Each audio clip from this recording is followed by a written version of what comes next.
Olha para esse texto de Tito, por exemplo. Será que a gente consegue ler junto?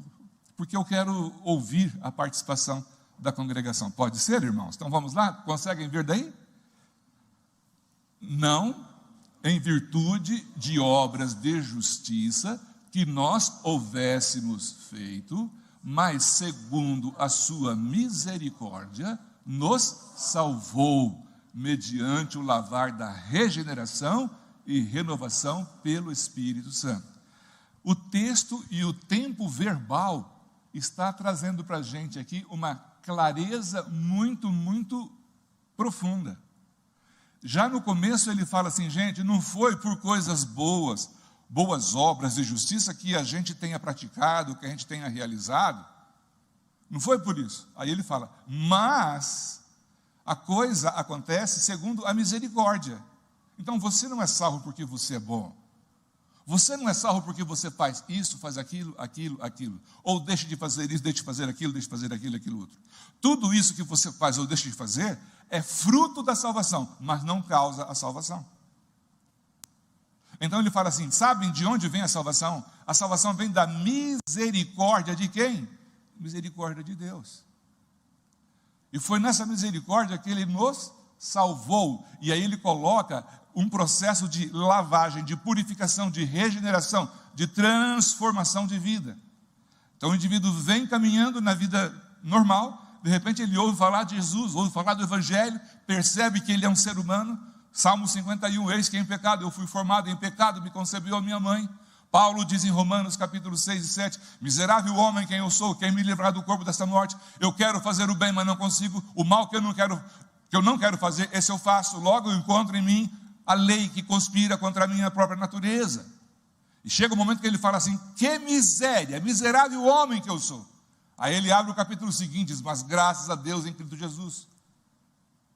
Então a salvação nunca foi planejada por Deus para ser uma experiência pontual em que você chega, como a vacina, por exemplo, que a pessoa toma a medicação, toma a vacina e pronto, acabou. Agora veja só, porque pela graça sois salvos, por meio da fé. Isso não vem de vós, é dom de Deus, não vem das obras para que ninguém se glorie. Eu gosto muito desse verso. Eu fui pregador de mordomia cristã por 20 anos. Dos meus 38 anos de ministério, 20 deles eu passei no escritório. Quando eu falo no escritório, na responsabilidade de administração e também como departamental, treinando as igrejas. E aqui eu quero dizer uma coisa para ti. Muita gente pensa assim, que se der o dízimo, Deus vai abençoar. Deixa eu falar uma coisa para você. Jesus disse que o sol nasce para os bons e os maus, e a chuva para justos e injustos. Você acha que Deus te abençoa porque você é fiel? Ou você é fiel porque Deus te abençoa? Deu para entender a diferença? Não é jogo de palavra, é pergunta clara. Por que que você é fiel? Você é fiel porque você quer ter a bênção de Deus? Ou porque Deus te abençoou, então você é fiel? Você só pode ser fiel porque Deus te abençoa. Se você está pensando que você dá o dízimo e pedir a Deus a bênção, é correto? Não é. Isso é paganismo. Toma lá da cá. E deixa eu falar uma coisa aqui meio séria, que talvez na vida de crente que você tem, você nunca ouviu isso.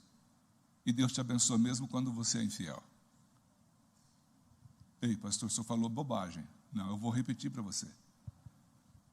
Você é infiel, você continua comendo, bebendo, dormindo. É Deus dizendo para você, eu tenho um compromisso com você. Eu sou fiel. O homem pode ser infiel, mas eu continuo sendo fiel. Por isso que eu te sustento. Porque tem pessoas que pensam que a salvação vem pelo dízimo, vem pelo sábado, vem por não comer isso, não comer aquilo. Tudo isso, dízimo, sábado, comer isso, não comer aquilo, é consequência, é resultado da salvação.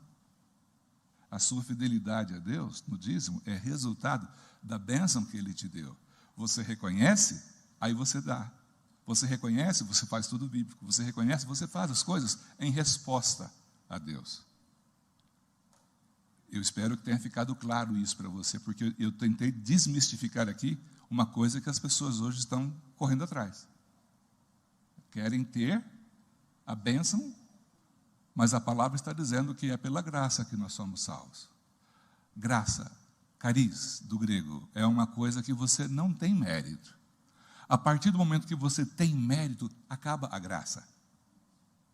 Deu para entender o jogo de palavra que eu estou fazendo com os irmãos? Por que é de graça? Exatamente porque você não tem que fazer nada para merecer. Ah, pastor, mas neste mundo nada é de graça, é verdade. Nesse mundo nada é de graça. E eu desconfio quando às vezes fala assim, é de graça. Alguém está pagando. Sempre tem alguém pagando. Inclusive na salvação. É de graça para você. Ei, mas custou caro para Deus. Olhando para a cruz, você vai entender. Uma pessoa como Jesus, que ficou das 9 da manhã até as 3 da tarde, pendurado numa cruz, depois de ter passado uma noite de sofrimento, de humilhação, de deboche, de açoites. Foi de graça para mim, é de graça para mim, será de graça para mim, para você, para todos nós. Mas não para o céu. Lá na cruz, Deus esvaziou toda a sua fortuna, Deus deu tudo, Deus deu o melhor e o fez por amor. Então, Efésios está ensinando para você e para mim que a salvação é um processo presente. Sois salvos. E esta salvação que nós recebemos não é por mérito nosso. Querido, não é porque você desceu as águas do batismo que você foi salvo. Mas você desceu as águas do batismo como consequência da salvação que alcançou a sua vida. Está ficando claro para você ou você está ficando confuso porque talvez você ouviu muita coisa antes diferente disso? Pastor, o senhor está dizendo que a gente não precisa devolver o dízimo? Não estou dizendo isso. Eu estou dizendo que muitas vezes você faz a coisa certa pelo motivo errado. Não é pelo medo de perder o céu que você tem que fazer trabalho missionário, devolver o dízimo, ir à igreja e assim por diante. Isso tudo não traz mérito. Isso tudo é consequência da salvação que Deus está operando em você hoje, aqui, agora. E ela começou no momento em que Jesus morreu na cruz e esta graça te alcançou. Por isso tem um hino do Arautos que diz, graça tão simples assim. Você conhece essa música, né? Pecado não se explica. Pecado se paga e Cristo pagou por mim.